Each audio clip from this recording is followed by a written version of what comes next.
Hello, and thank you again for joining me on Miss Vega Says What. For today's episode, I want to explain the concept of using trajectory to help kids make choices. I have taught this concept to my students and have had a lot of success because it helps them learn how to access choice. So we often say to kids, make a good choice, or was that a good choice? And the thing is, they do want to make a good choice, and they have no idea if it was a good or bad choice because choice is tacit. It's not tangible. It's kind of hard to access, right? Like, where do we find choices? And if you've spent time with kids, even when they are given choices, they don't always make the most logical ones, or they don't know how to confirm what they want unless they're very confident in it.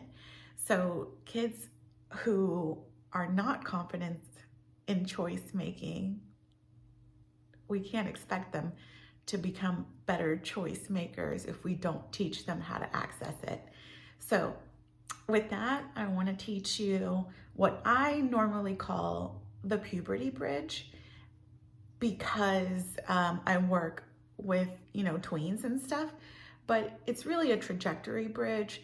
So I do it like this, and I'll try to present ways that you can modify it for the age of your child or the timeline that is better suited for what you're looking for. But it's so simple. I just go like this. I explain to the kids that, what the word trajectory means. So a trajectory is kind of like a professional journey or a journey of growth, right? So I explain to them that, given my example as a teacher of tweens, that they have a school trajectory of kinder through 12th grade. And again, since I teach kind of tweens, I talk to them about living or existing in this area. Of course, this does seem really applicable to tweens, but it's not. It's just the simplest thing. So you could modify it or tweak it for really any age group or like a timeline. So for example, I do this one a lot with my kids. If I don't do K through 12, I do baby face and grown-up face. That's a mustache. You can't even see it on camera. Hold on, I'll erase and do it.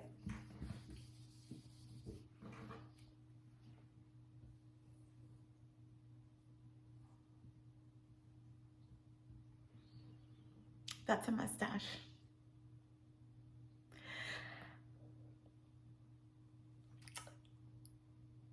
This lesson is not about that. Okay, so with the trajectory bridge, the way that it works for being able to teach choice to children is like this.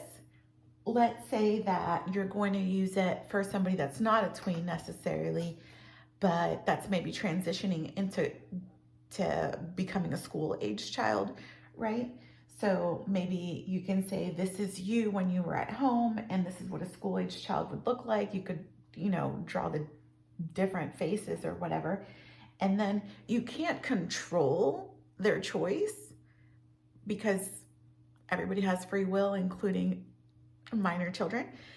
You can't control their choice, but you can influence their choice. So you can influence their choice by giving them two options and saying, who would do this? Would older you do this?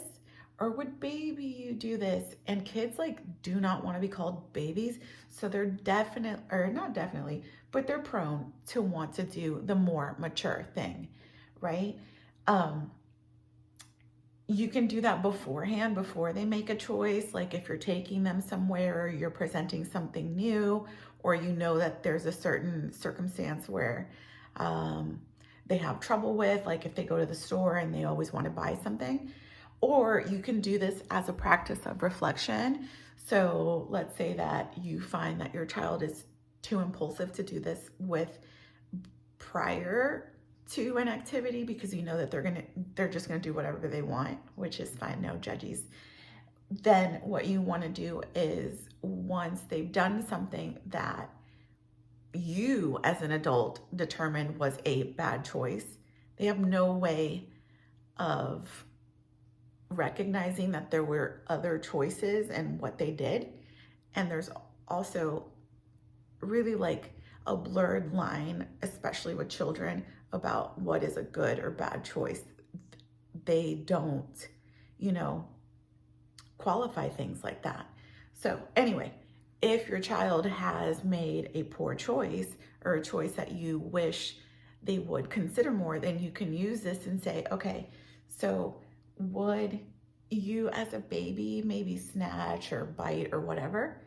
Yeah, that's kind of like a baby thing to do, but you're growing.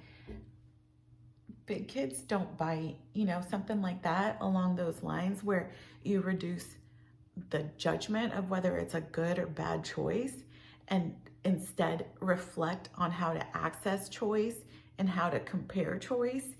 And look, I'm a teacher. I know some kids are going to be like, but I am a kid, but I am a baby. And that's so true. They are. But they're not going to stay that way and they're not going in reverse, right? So it's just like a little bitty push, just a little ping of energy to look forward and not stay stagnant in choices that maybe led to consequences, or not to stay stagnant in a way that is thriving, right, in the choices that you make in life. Okay, so thank you so much.